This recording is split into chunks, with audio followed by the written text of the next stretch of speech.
Terima kasih Anda masih bergabung bersama kami dan sudah kembali bergabung rekan Prisa Sembodatu. Nah, di Create Up kali ini kita akan membahas mengenai digitalisasi sertifikasi profesi lewat startup. Sudah tersambung melalui video conference bersama dengan Pak Antonius Widiartono, founder nasonline.id. Apa kabar Pak Antonius?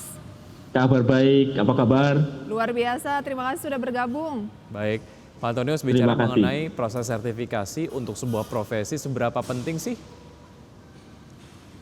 Ya, sebenarnya sertifikasi profesi ini sebenarnya sebuah pengakuan kompetensi. Jadi apabila kita mempunyai profesi tertentu, tentu saja kita perlu diakui ya kompetensi kita seperti apa. Nah, pengakuan kompetensi ini dilakukan melalui sertifikasi kompetensi. Di beberapa negara maju itu sertifikasi profesi sudah menjadi sebagai acuan utama bagi tenaga kerja untuk memberikan value bagi dirinya dan juga bagi perkembangan karirnya. Saya pikir sertifikasi profesi sebegitu penting ya bagi dunia kerja di Indonesia. Nah, Nas Online sendiri bekerja sama dengan pihak mana saja untuk mengeluarkan berbagai sertifikasi tersebut? Baik, mungkin sebelum masuk ke sana, saya mungkin perlu sampaikan juga ya bahwa sebenarnya di Indonesia itu ada badan yang sudah ditunjuk oleh Presiden, diangkat oleh Presiden, yaitu adalah Badan Nasional Sertifikasi Profesi atau BNSP kita biasa menyebutnya. Nah, BNSP ini bertanggung jawab untuk mensertifikasi tenaga kerja di Indonesia. Nah, dalam melakukan pekerjaannya itu mereka dibantu oleh namanya lembaga sertifikasi profesi.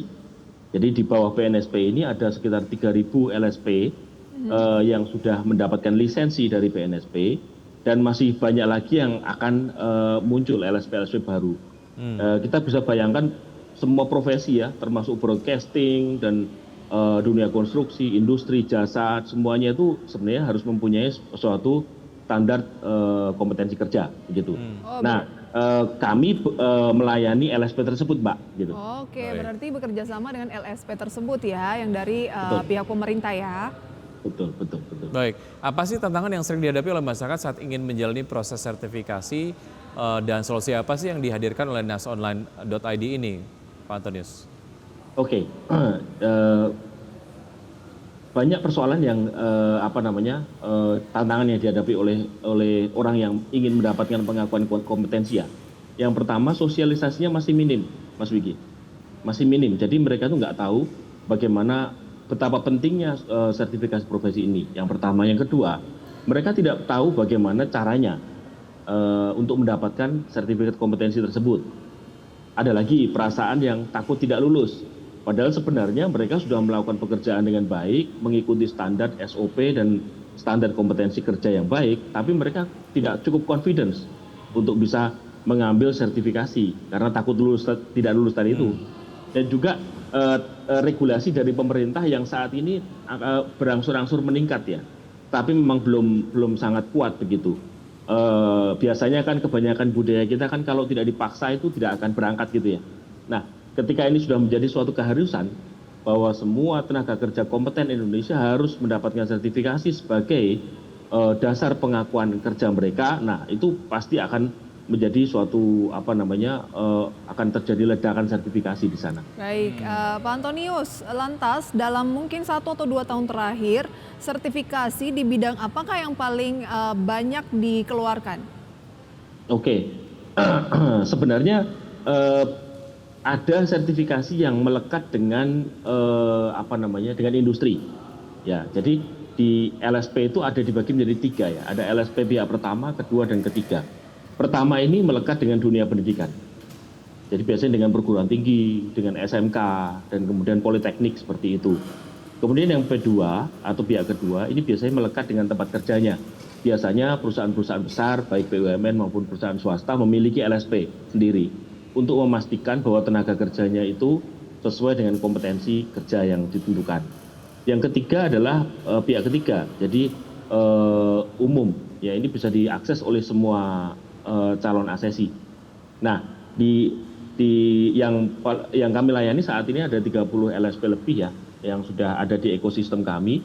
Itu banyak di sektor manufaktur, kemudian industri, pariwisata, itu juga cukup meningkat pesat ya. Dan juga ada peraturan dari pemerintah sebenarnya di beberapa sektor industri itu sudah menjadi kewajiban, Mas, Pak. Jadi seperti industri pariwisata itu, setahu saya ada undang-undang yang menyatakan bahwa tenaga kerja yang di sektor itu harus bersertifikasi. Baik. Kemudian kedua sektor transportasi dan beberapa sektor yang sudah menjadi kewajiban. Gitu.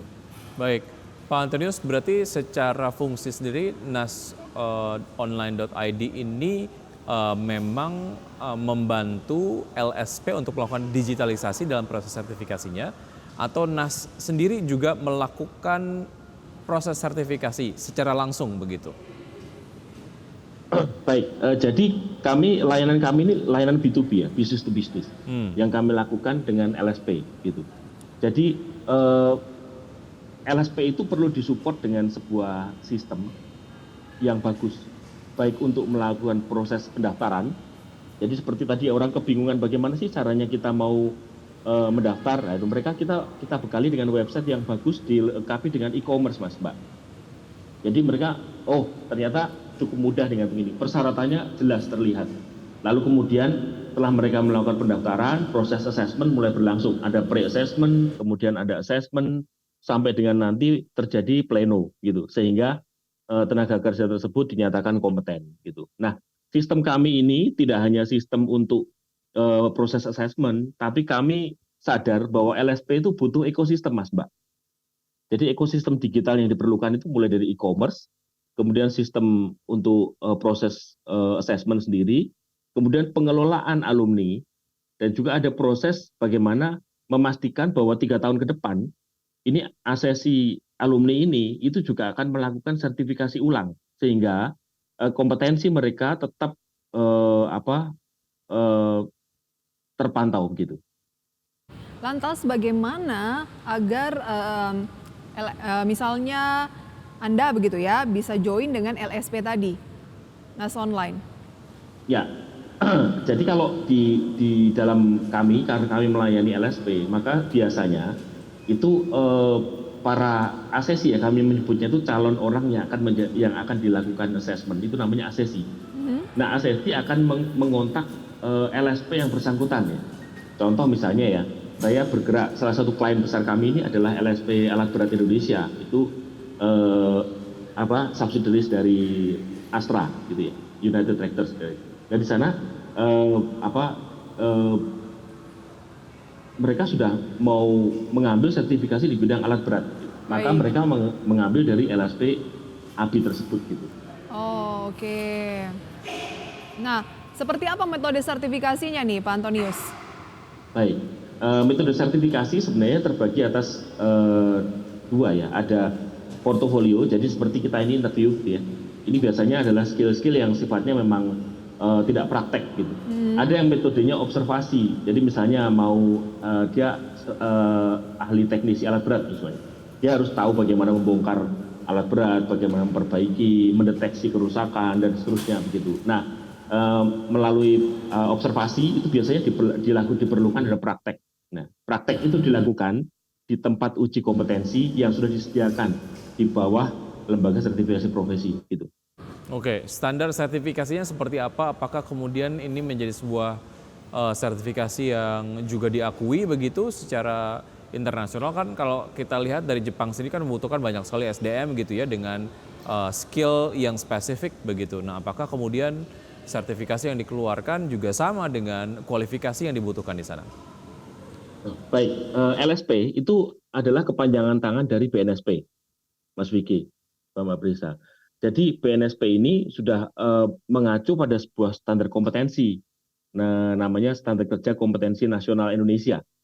Ada juga standar kompetensi kerja khusus, dan ada juga standar kompetensi kerja internasional, gitu. Jadi ketiganya ini bisa menjadi rujukan bagi BNSP untuk melakukan assessment melalui LSP-nya begitu. Baik. Jadi kalau dikatakan apakah ini sesuai dengan standar, pasti, karena BNSP pasti akan mengeluarkan menjamin, menggaransi bahwa asesi yang lulus dari sertifikasi mereka itu memang kompeten di sektor itu, dan itu berlogo Garuda loh, Mas. Baik. Jadi ini diakui, bahkan tidak hanya di Indonesia tapi di ASEAN sudah diakui. Baik, artinya memang ketika sudah mengikuti proses sertifikasi ini, kalaupun memang spesifik akan keluar negeri, ada program spesifik internasional begitu, dan jangan khawatir itu juga akan menjadi referensi ataupun mungkin diakui lah ya begitu kesetaraannya begitu ya. Baik, kita akan lanjutkan usai jeda berikut ini Pak Antonius, dan pemirsa tetap bersama kami akan segera kembali. Terima kasih Anda masih bergabung bersama kami dan saya masih berbincang dan kami masih berbincang bersama Pak Antonius Widiartono, founder nasonline.id.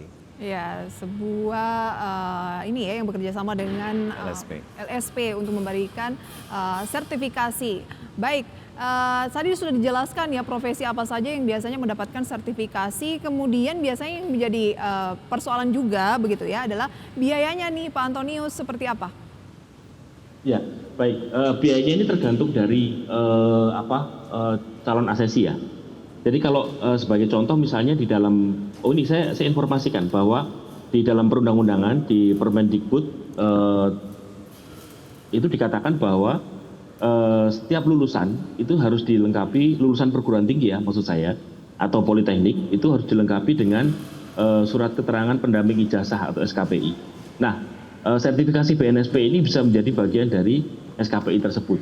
Oleh sebab itu, sekarang ini LSP-LSP yang berada di kampus maupun di SMK-SMK, banyak sekali yang tersebar di Indonesia, itu sudah melakukan sertifikasi. Nah, tentu saja untuk sektor ini pasti terjangkau harga sertifikasinya. Bahkan pemerintah juga memberikan subsidi-subsidi juga untuk melakukan sertifikasi juga gitu. Okay. Jadi tergantung sektornya ya. Tapi di sektor perbankan misalnya itu pasti harganya juga cukup mahal begitu. Cukup mahal. Tergantung ya? Profesinya. Ya. Minimal berapa sih kira-kira Pak? Minimal dan maksimal berapa? Ya, sejauh yang saya tahu untuk yang sektor pendidikan itu bahkan ada yang di bawah sekitar 200-300 ribu gitu ya. Lalu kemudian di sektor yang memang butuhkan proses yang sangat ketat bisa dan sangat prestisius ya biasanya itu bisa sampai jutaan gitu. Baik. Sejauh ini metode sertifikasinya dilakukan secara online atau secara digital atau dilakukan juga secara konvensional? Artinya peserta datang ke tempat sertifikasi atau seperti apa? Keduanya Mas, keduanya dilakukan. Tapi keduanya itu tuh harus mempunyai prinsip yang sama bahwa proses asesmen itu harus dilakukan one on one. Jadi kalau satu asesi, satu asesor seperti itu. Baik itu dilakukan tatap muka, baik itu secara daring maupun luring begitu ya, maupun dari jarak jauh. Sertifikasi jarak jauh ini juga dimungkinkan. Nah, dengan melihat perkembangan sekarang ini, bahkan pasca pandemi itu terjadi peningkatan literasi digital yang sangat signifikan di audiens gitu. Bahkan di golongan usia yang cukup tua pun sudah mulai mengenal dunia digital. Baik, oleh sebab itu maka online atau SCC itu menjadi keniscayaan Mas. Oke, ya ini juga bisa melakukan sertifikasi dari manapun gitu ya, karena memang modelnya sekarang sudah bisa online. Oke, secara model bisnis nasonline.id ini seperti apa dan sejauh ini apakah kemudian sudah profit Pak Antonius? Ya, baik. Jadi selama ini kita menggunakan model bisnis to bisnis ya. Jadi kita menggunakan subscription. Jadi yang kita sampaikan kepada LSP itu, yang dibutuhkan LSP ya, P-nya itu adalah bahwa mereka harus disupport dengan sebuah sistem IT yang handal, reliable, prudent, dan aman gitu ya. Tetapi dengan cost yang rendah. Ini tantangannya di situ. Nah, disitulah kami masuk begitu. Yang kami sediakan, mereka tinggal cukup berkontrak dengan kami. Kemudian kita akan lakukan training dan pelatihan, bahkan pendampingan pada saat mereka assessment di awal gitu, menggunakan sistem kami. Jadi model bisnis yang kami lakukan ini adalah mereka LSP itu cukup membayar jasa kami itu untuk setiap assessment yang terjadi. Jadi kalau ada assessment 100, mereka bayar 100 kali certain amount yang kita tagihkan gitu. Baik, Pak Antonius, Nas Online ini sudah berapa lama berdiri, bergabung dengan LSP, dan apakah tadi ya pertanyaan Wiki sudah profit berarti ya? Ya, sekarang ini kita sudah mendekati profit ya. Jadi kita sekarang udah karena investasi yang kita keluarkan di depan cukup besar. Karena kami sadar kami harus membangun ekosistem digital yang cukup komplit untuk LSP ini begitu. Baik, berdiri tapi tahun sekarang berapa, kita Pak? sudah mulai. Ya. Berdiri tahun kita berapa? tahun 2019 sudah berdiri kita dan udah mulai melayani LSP. Baik, sudah hampir profit ya. Sukses selalu untuk Anda dan juga tim, dan makin banyak ya yang tersertifikasi di Indonesia agar kualitas dari SDM kita juga makin mumpuni. Baik, terima kasih Pak Mas Antonius. Vicky. Baik, sukses untuk Anda, sehat selalu. Kita akan update pergerakan dari IHSG dari awal pembukaan sesi 1 hingga saat ini dapat Anda saksikan di layar televisi. Pemirsa, untuk IHSG sejauh ini bergerak di zona hijau ya, berada di level 7150,936. Oke, atau naik 0,25%, 7150 ya.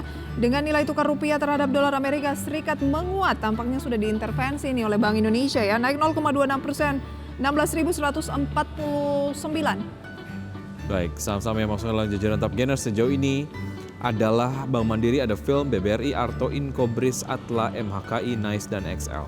Oke, Bank Mandiri kembali menguat 2,26% pagi ini ya.